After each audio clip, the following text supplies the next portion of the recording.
Idealism prevails. Make the world a better place.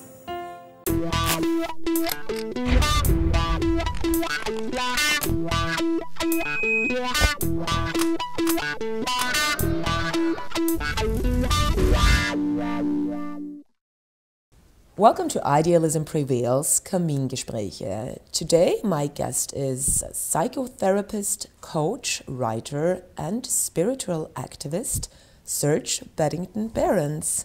Welcome, Serge. It's a pleasure having you here. Welcome to Vienna. Great to be here, Iris.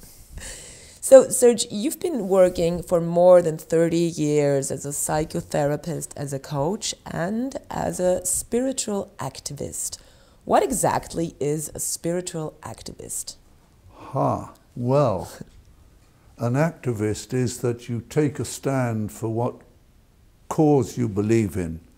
So that nice man who runs Breitbart News takes a stand to be a fascist, an Islamophobic and a homophobic, and he tries to sow discord wherever he goes. That Bannon, that American guy, he's an activist. So being a spiritual activist is maybe exactly the opposite, trying to take a stand for what I call spiritual as opposed to religious values of the idea to behave decently, to operate with integrity, and to try wherever I go to be a raising up presence for people as opposed to a putting down presence, because I think one of the sad things of our society is that we're a society where we always criticize, find fault. So I suppose I try to find the best in people. I try to raise things, and I try to give lectures, give talks, seminars, workshops to promote the spiritual worldview that I believe in. But how did you like get there? I mean, first you started your studies as a psychotherapist, and sort of what was the point when you decided doing that, or what was your way of spirituality? I guess our souls, Iris, lead us to what we need to do. I mean, have any of you thought, well, I'm going to do this? We just kind of fall into, you know, something deeper than us leads us to do what we want to do. So I guess my soul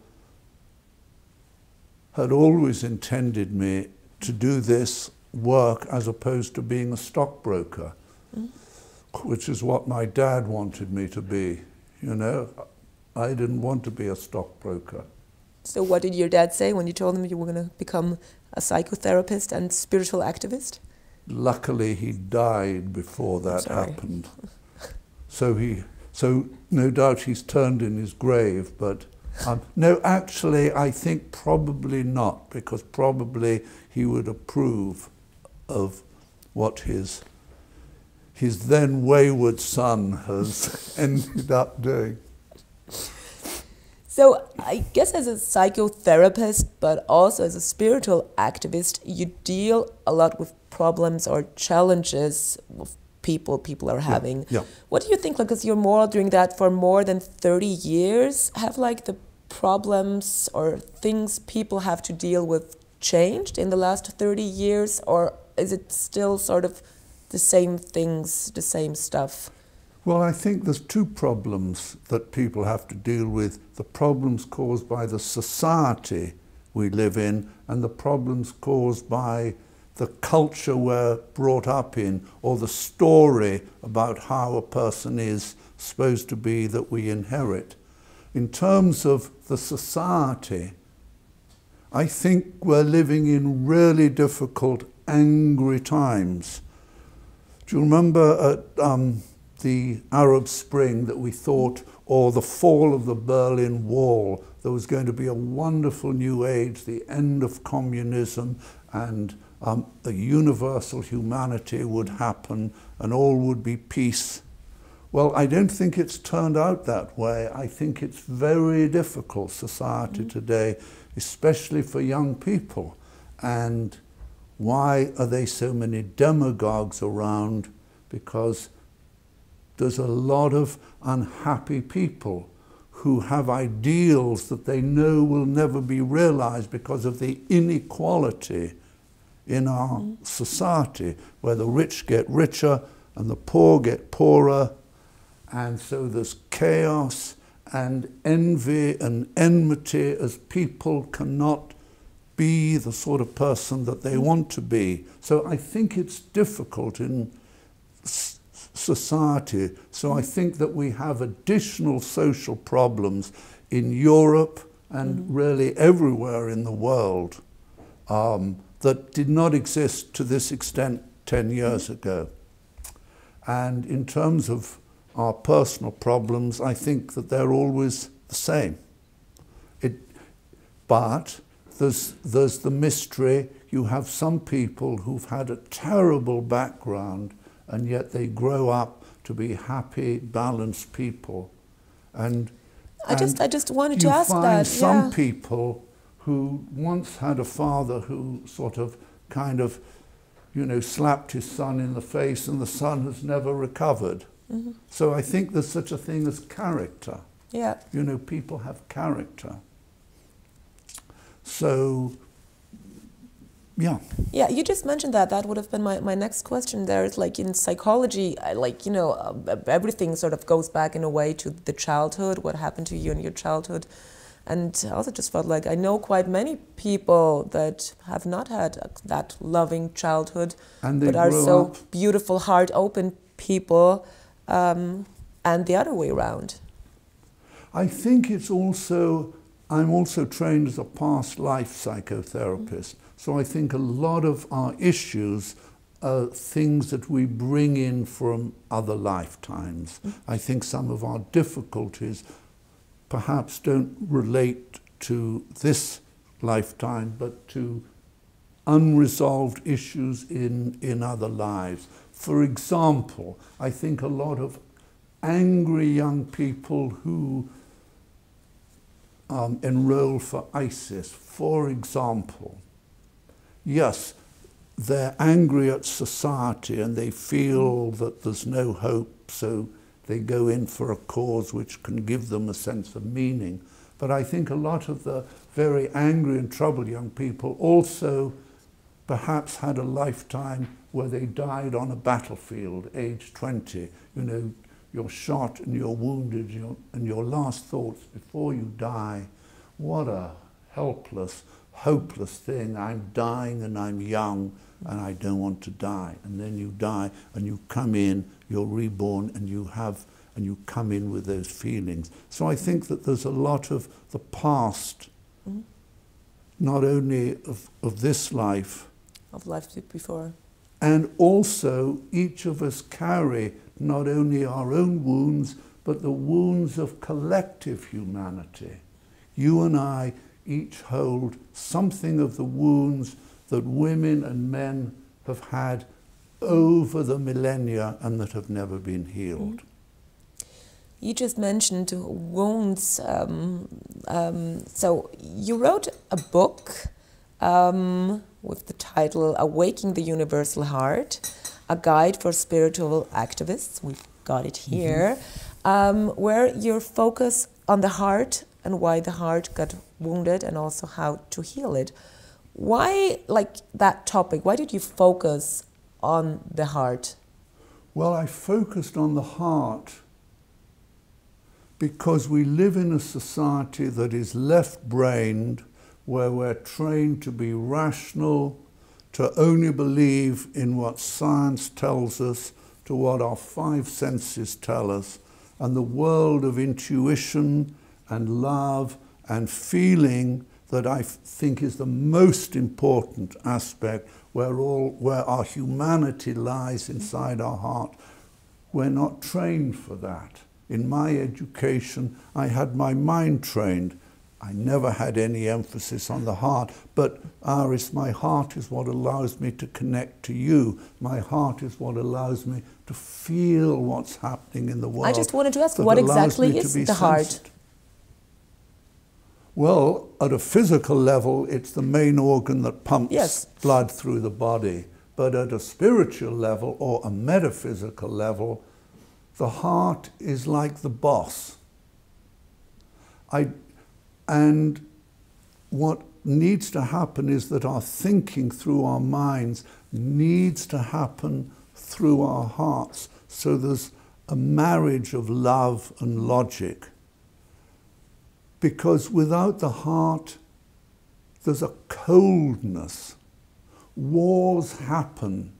ISIS is allowed to exist because of heartlessness in the world. Mm-hmm. And the interesting thing is that if we can describe our souls as that part of us that knows who we are and what we need to do and how to become the fullest person that we can be, I think we connect to our souls through our heart. Mm. So it's very important if our hearts are closed, and often they are, because... How does it happen? Well, because we grow up in societies where heart is not really emphasized. If one grew up in a tribal environment, the heart is very much a part of the culture. I did a lot of training as a shaman, and I went to Mexico and I met these shamanic people, and they were wonderfully heart-loving, tender people. Mm. We need to learn to be tender today. Mm. And what we're seeing emerging in the world is the absence of tenderness in these right-wing, white supremacist sort of movements.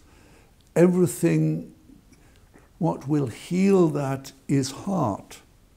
Trump is the great example of Mr. Heartlessness, a completely empty vessel, angry. And I think that the gift of Trump is that he shows the folly of heartlessness. Is there any chance to open Mr. Trump's heart? No, I think that... Chanceless. I think that the gift of Trump is to show America how far it's declined. Because hopefully if we see what's wrong with a situation, then we can do something about it. If we see the faults in our political system, in our inner system, then we can do something about it. If we can't see what's wrong, then we can't do anything about it. So Trump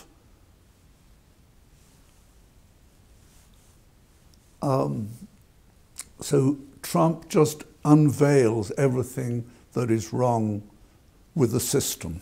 Mm-hmm.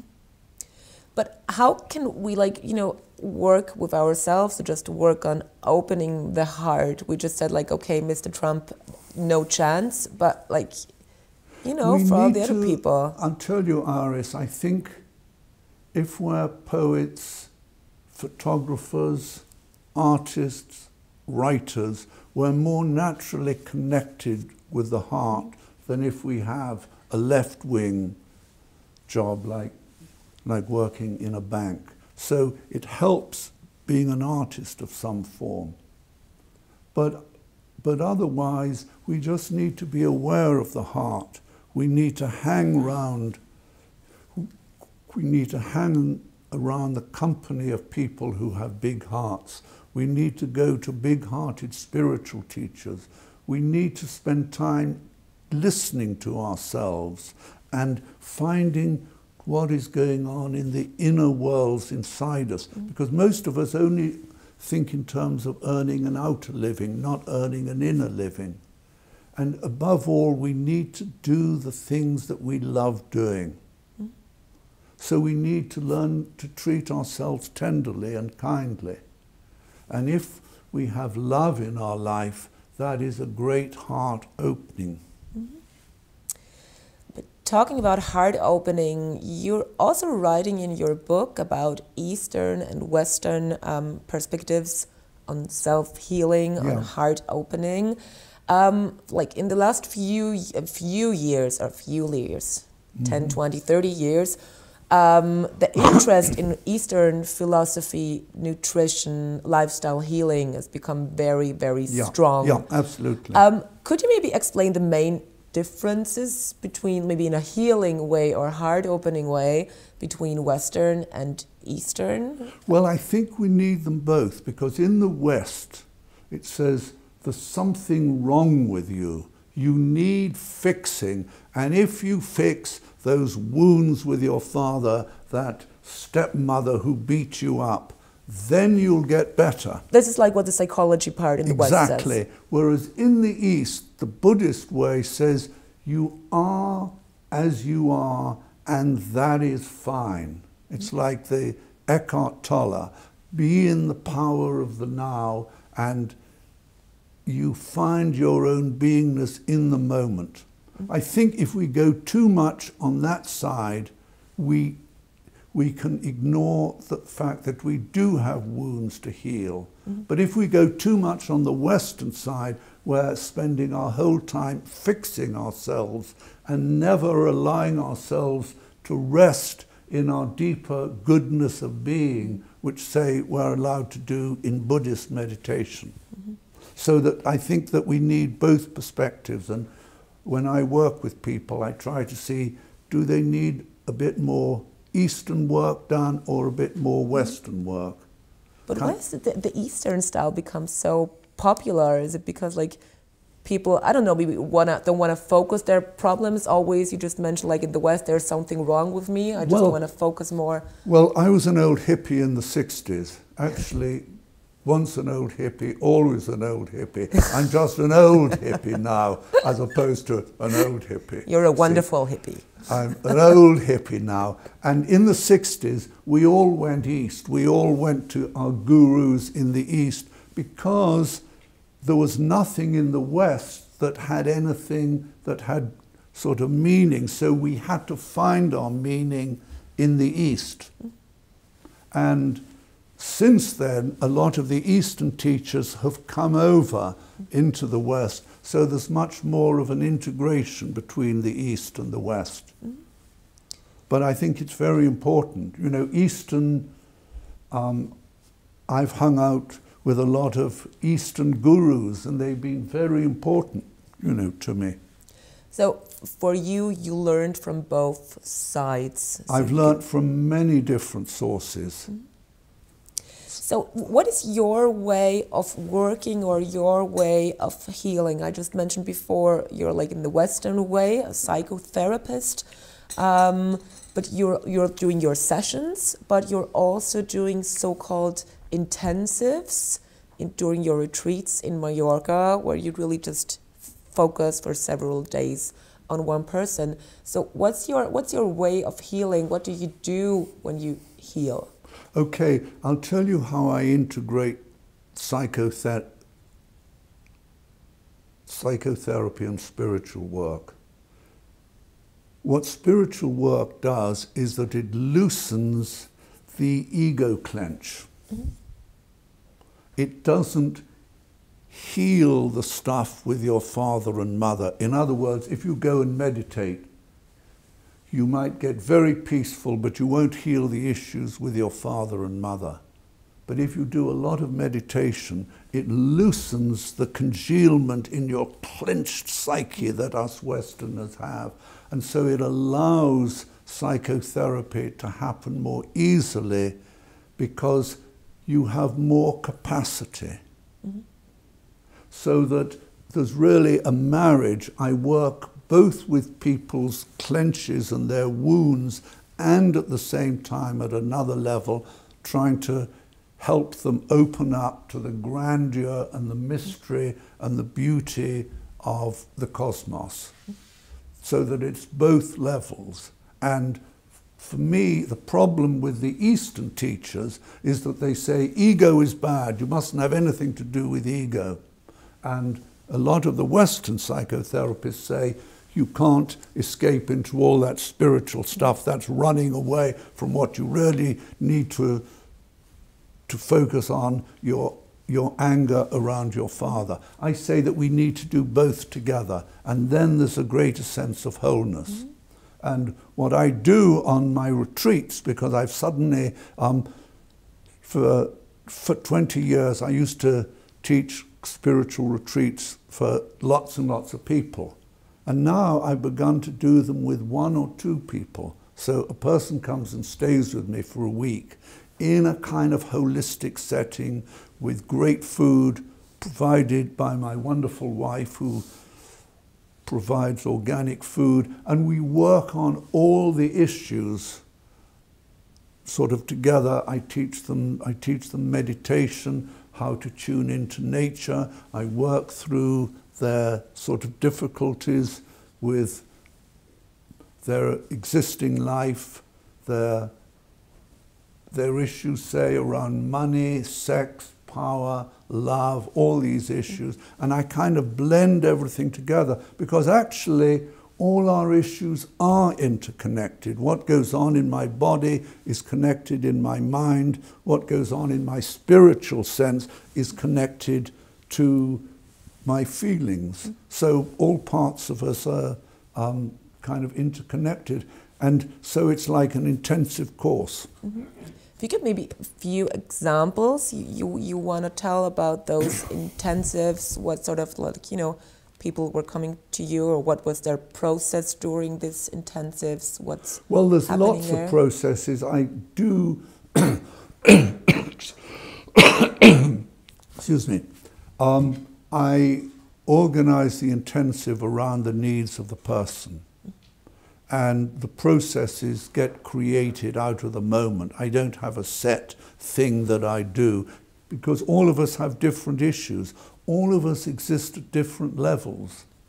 But what I do find is that if people are quite spiritually awake, they can have big problems, big psychological problems, which they can deal with much more easily than someone who is less evolved and has a smaller psychological problem. Mm-hmm. So that it's different. You know, it's always a different dance. Mm-hmm. Actually, with one person I worked with sort of recently, and who was so stuck in his kind of, I've got to work harder. It was a German person. He said, I must work much harder.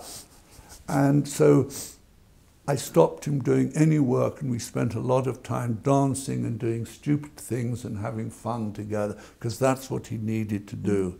And opening to fun and joy is really important, because us human beings, we don't know well enough how to be happy, how to enjoy ourselves, how to let go, and how to just have fun. How are people reacting, like, on the spiritual part? Because, you know, I know there are many people that are completely into psychotherapy, but spirituality is something like, up there, I don't believe. You know, sometimes you get the answer, you know, I don't believe in stuff like that.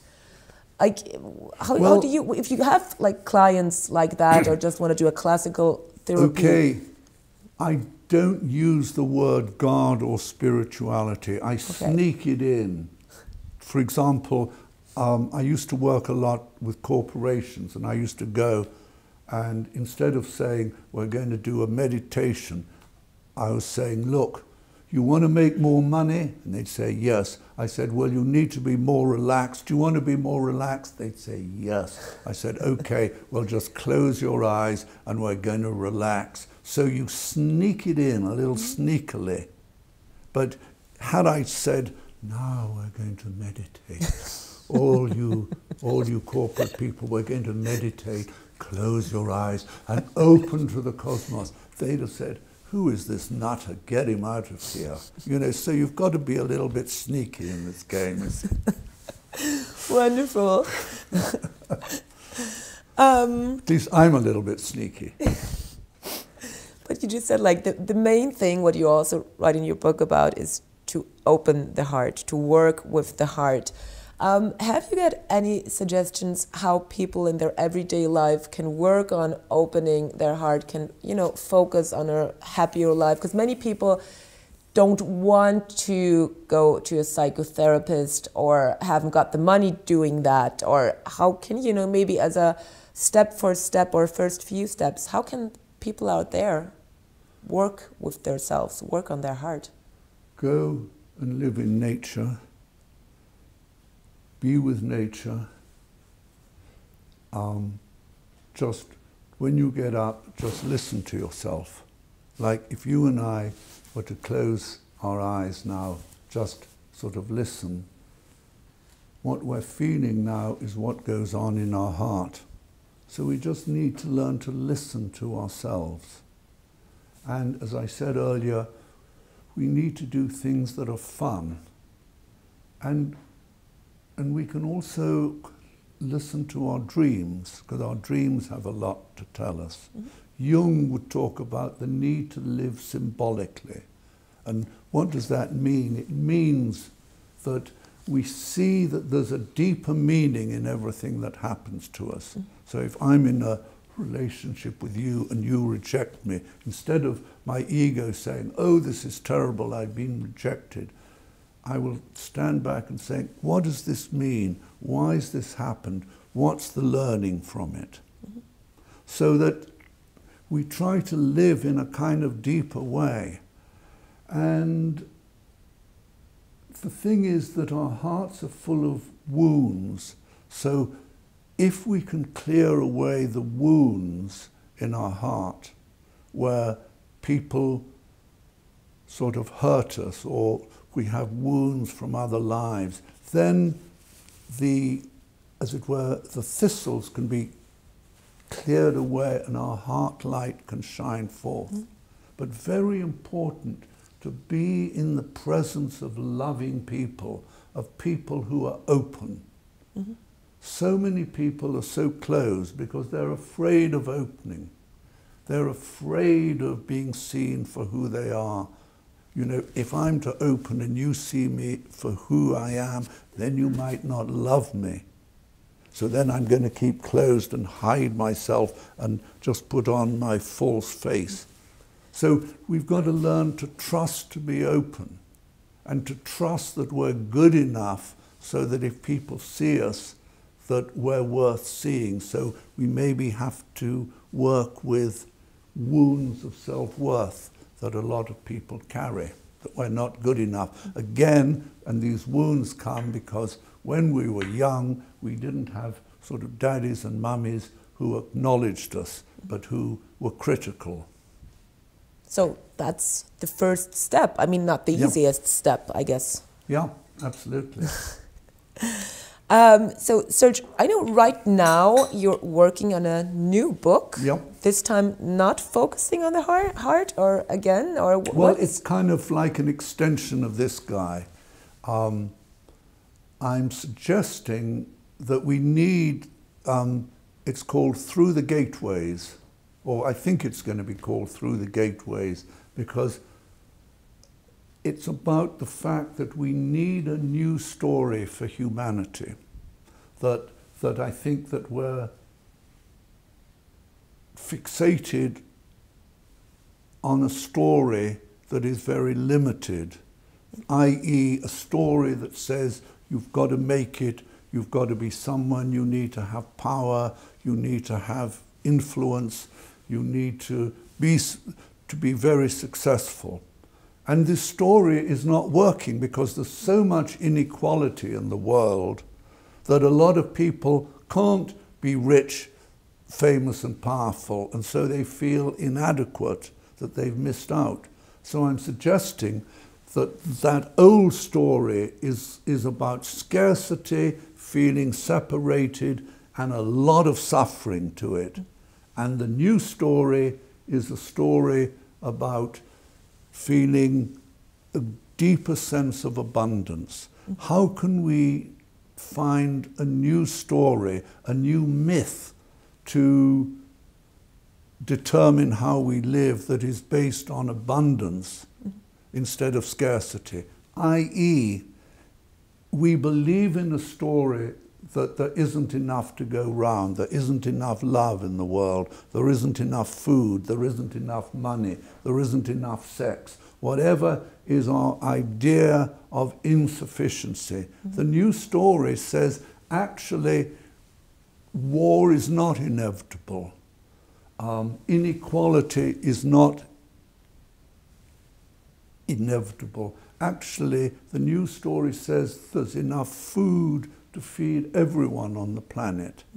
But the old story says we have to spend all our money on manufacturing weapons of mass destruction. The new story says, let's use the money to feed the world. So it's a story sort of basically of a new spiritual worldview. And I think it's absolutely vital, because why there's so much discontent in the world is because, and I think that this applies again with young people, that they're conditioned by the old story, that they've got to make it, they've got to look beautiful, they've got to be cool, they've got to have a great job. And society is not giving them the wherewithal to realize their dreams. And so they've got to move out of the system and create a new story. Now, I don't attack the system. I mean, ISIS people realize also there's something wrong with society, but what they do is try to attack it. What I do is I try to stand outside it and say, let's create something else. I'm not going to give energy to the old story. So kind of like a newspaper that sort of nobody subscribes to anymore, it dies.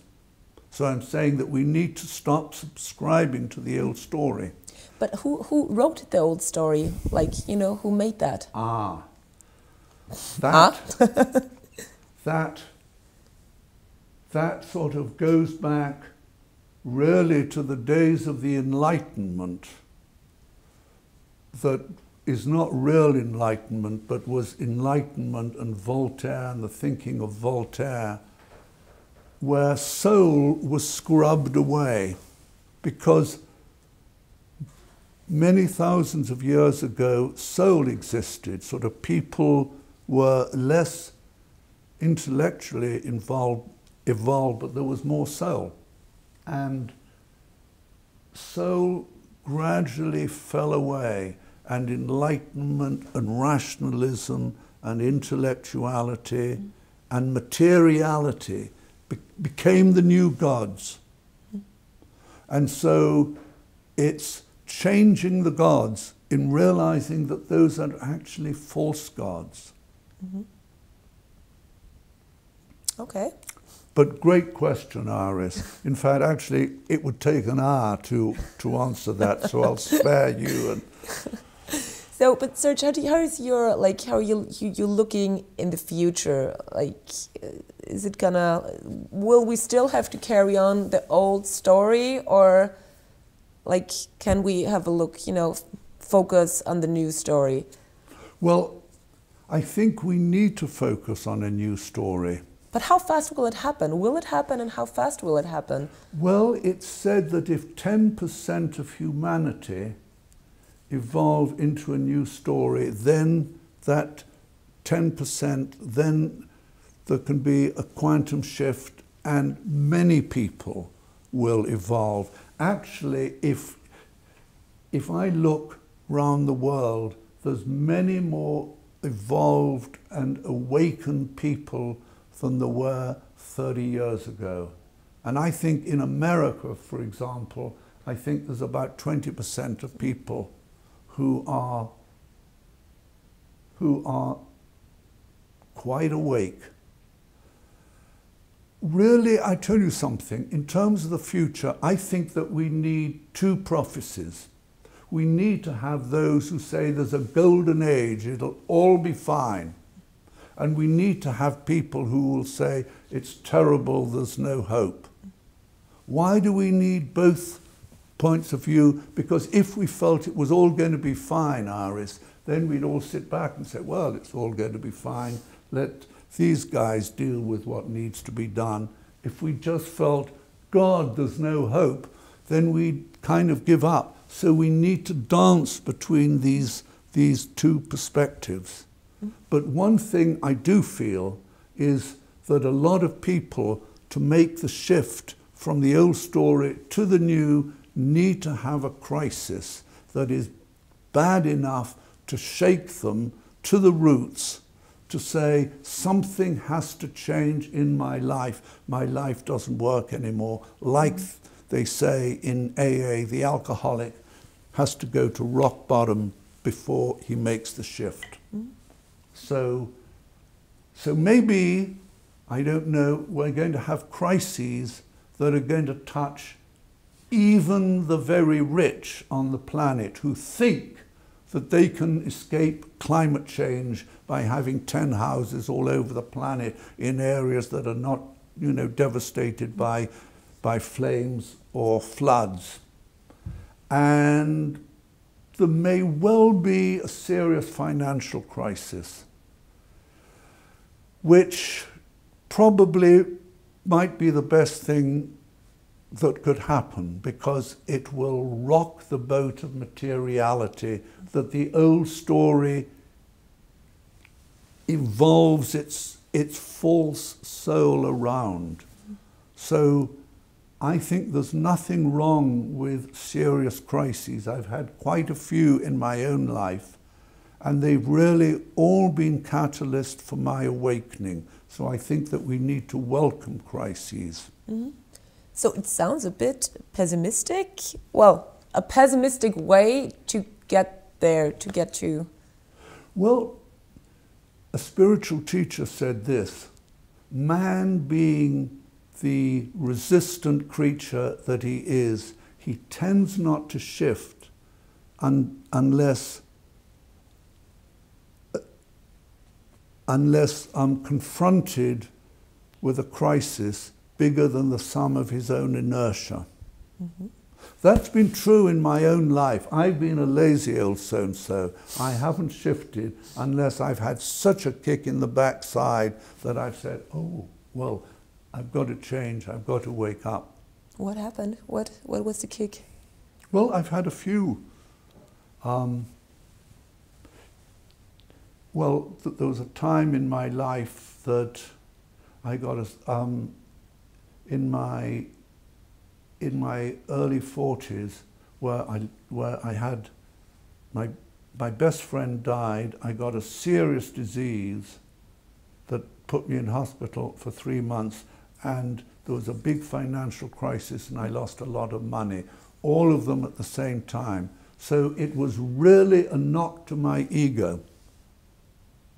It was really a big knock to my ego, because what needs knocking is the ego of humanity. We're too identified in our egos. And my ego identity around having certain possessions, sort of having strong physical health, and the comradeship of my good friend, that they all fell away. So I had to find who was I outside my ego. And I went into very dark and difficult places. But I have to say that out of the darkness, a new kind of light came. You know, just as they say, the darkest hour is just before dawn, that great line in that song by the Mamas and Papas, which you probably sort of wouldn't know in your time. The darkest hour is just before dawn.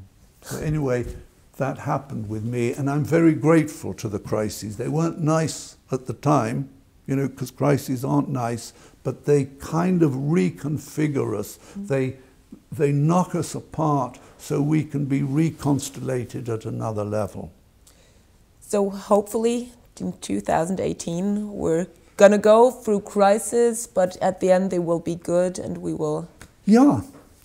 I mean, I'm positive, because we need to have a vision of what we want. We need to have a positive vision for the future. I've got a very positive vision of the future. The fact that we might go through crisis to get there does not interfere with a positive vision. I believe in humanity. I believe in the love in our hearts. I believe in the incredible power that we have to create a better world. I believe that there's a strong sort of motivation, and even Trump, in all his ghastliness, is showing us exactly what we want to move beyond. So I'm extremely positive. I feel that sort of probably not in my lifetime, but maybe in yours, Iris, that we're going to arrive into a transformed society. Mm.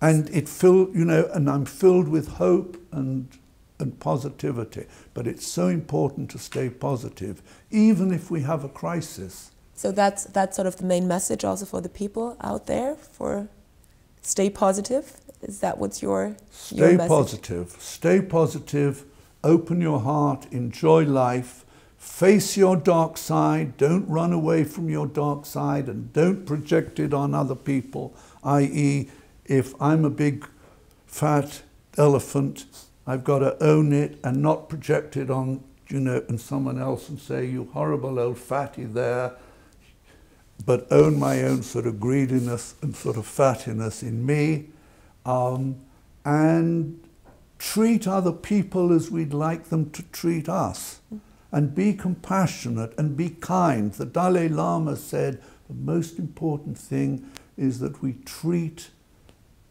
ourselves and other people kindly, and that also means ourselves. A lot of us are not kind enough with ourselves. Serge, this was wonderful. Thank you so much for coming here, telling us about your book, your new book, and about your way. Thank you very much, Iris. It was a great pleasure to be here. Thank you. Also, thank you for watching the Idealism Prevails Kamingespräche. Hope to gonna see you next time. Thank you and goodbye. Idealism prevails. Make the world a better place.